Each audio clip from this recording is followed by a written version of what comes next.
Bismillahirrahmanirrahim. Assalamualaikum. We are here to study under the Institute ITS International Teaching System with Chairman Sir Samiullah.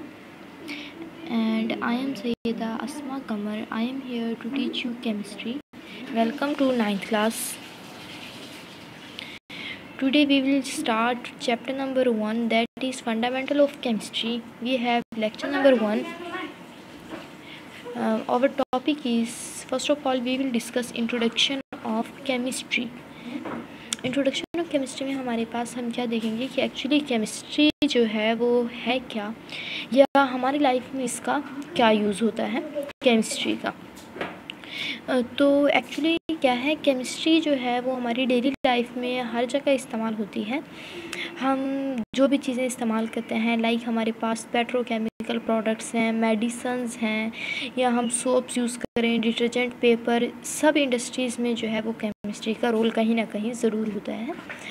सबको detail के साथ इंशाल्लाह हम पढ़ेंगे next courses में। तो ये जो सारी चीज़ें यहाँ पे गिवन हैं कि पेट्रोकेमिकल्स में, मेडिसन्स में, पेपर, प्लास्टिक, पेस्टिसाइड्स में, सब चीज़ें बनाने में केमिस्ट्री का रोल है। इसके अलावा ये तो थे केमिस्ट्री के एडवांटेजेस। केमिस्ट्री के फ़ायदों के साथ साथ कुछ इसके डिसएडवांटेजेस भी होते हैं। होता क्या है कि जब भी केमिस्ट्री में हम कोई यूज़फुल प्रोडक्ट बना रहे होते हैं तो उसके साथ हमें कुछ टॉक्सिक वेस्ट भी मिलते हैं। टॉक्सिक वेस्ट मीन जहरीले मादे। तो उससे क्या होता है कि वो जो है, लेकिन साथ ही केमिस्ट्री जो है हमें ये भी बताती है कि हम उन टॉक्सिक वेस्ट से किस तरह नजात पा सकते हैं या उनसे किस तरह महफूज रह सकते हैं। साथ ही नेचुरल रिसोर्सेज को कंजर्व करने के तरीके भी हमें केमिस्ट्री से पता चलते हैं। So we see first of all definition of chemistry. तो केमिस्ट्री हमारे पास क्या होती है, हमारे पास जो भी मैटर है, मैटर हमें पता है क्या होता है, anything that has volume and occupy space known as matter. तो मैटर की composition, structure, properties and chemical reaction. अब यहाँ पे 4 चीज़ें हैं। कंपोजिशन से मुराद ये कि हमारे पास कोई भी चीज़ जो है वो किन किन चीज़ों के मिलने से बनी है, उसमें क्या क्या चीज़ें ऐड की गई, तो वो हो जाती है उसकी कंपोजिशन। स्ट्रक्चर क्या होता है कि कोई भी चीज़ जो है उसके अंदर मॉलिक्यूल्स या एटम्स की तरतीब क्या है, वो हमारे पास उसका स्ट्रक्चर हो जाता है। एंड प्रॉपर्टीज़, हमें पता है कि उनकी प्रॉपर्टीज़ का मकसद है कि कोई भी चीज़ किस मकसद के लिए इस्तेमाल हो रही है। And chemical reactions of matter, और साथ ही हम उस चीज़ के केमिकल रिएक्शंस भी देखते हैं कि वो चीज़ जो है वो किस तरह के रिएक्शंस दे सकती है। तो ये हमारे पास इन सब चीज़ों को अगर हम स्टडी करें तो वो हमारे पास केमिस्ट्री कहलाएगी।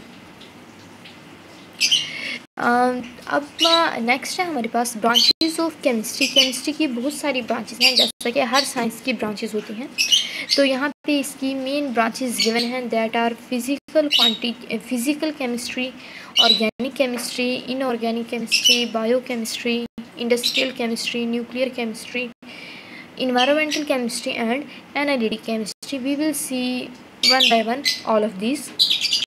So first is physical chemistry, that we see here. What is physical chemistry? Physical chemistry is defined as the branch of chemistry that deals with the relationship between the composition and physical properties of matter along with the changes in them. तो physical chemistry, physical का मतलब होता है वो चीज़ जो हमें नज़र आए। तो फिज़िकल केमिस्ट्री क्या होती है कि हमारे पास जो भी मैटर है उसकी कंपोजिशन और उसकी फ़िज़िकल प्रॉपर्टीज़ के दरमियान क्या रिलेशन है, उसे हम कहते हैं कि वो फ़िज़िकल केमिस्ट्री कहलाएगी। अब फ़िज़िकल प्रॉपर्टीज़ हमारे पास क्या होती हैं, वो प्रॉपर्टीज़ जो हम अपनी 5 सेंसेस को यूज़ करके बता सकते हैं। लाइक किसी भी चीज़ का मेल्टिंग पॉइंट, बॉइलिंग पॉइंट, या किसी चीज़ का कलर, उसकी स्मेल, उसकी डेंसिटी, ये सारी क्या होती हैं, फ़िज़िकल प्रॉपर्टीज़। तो फिज़िकल प्रॉपर्टीज़ का किसी भी मैटर के साथ क्या रिलेशनशिप होता है, या फिज़िकल प्रॉपर्टी में चेंज क्या आता है, तो ये हमारे पास स्टडी कर रहे हैं फिज़िकल केमिस्ट्री में। Next is scope of physical chemistry. के फिज़िकल केमिस्ट्री का स्कोप क्या है? The properties such as structure of atoms और formation of molecule, behaviour of gases, liquids and solids, and effect of temperature on matter. अब क्या है कि हमारे पास कोई भी मैटर जो है उसमें एटम्स की तरतीब क्या है या मॉलिक्यूल्स को किस तरह बनाया गया, ये और इसके अलावा हम देखते हैं behaviour of gases liquid and solid. Behaviour of gases liquid solid on temperature का मतलब क्या है कि जब हम उस पर टेम्परेचर अप्लाई करते हैं तो हमारी जो चीज़ है उसमें क्या चेंज आता है। लाइक हमारे पास अगर वाटर है तो वाटर जो है हमें पता है किस फॉर्म में होता है, लिक्विड फॉर्म में होता है। और अगर हम वाटर का टेम्परेचर कम करते जाएं यानी उसे फ्रीज करें तो वो किस में कन्वर्ट हो जाता है, आइस, जो कि सॉलिड फॉर्म में होता है। तो इसका मतलब ये है कि उसकी फिजिकल प्रॉपर्टी चेंज हो गई। और इसी तरह अगर हम वाटर को हीट अप करते जाएं तो वो वाटर वेपर्स में कन्वर्ट हो जाते हैं और वेपर्स जो है वो गैसेस फॉर्म में होती हैं। तो इसका मतलब ये तब भी उसकी फिजिकल स्टेट चेंज हो गई। तो ये हमारे पास फिजिकल केमिस्ट्री। नेक्स्ट है, यहाँ तक हमारा टॉपिक कंप्लीट हुआ आज का। नेक्स्ट इसकी ब्रांचेस जो हैं वो इंशाल्लाह हम नेक्स्ट लेक्चर में देखेंगे। यहाँ तक किसी बच्चे को कोई बात समझ नहीं आई या किसी को कोई कन्फ्यूजन है तो वो पूछ सकते हैं। Any question still here? Okay, thank you, अल्लाह हाफिज़।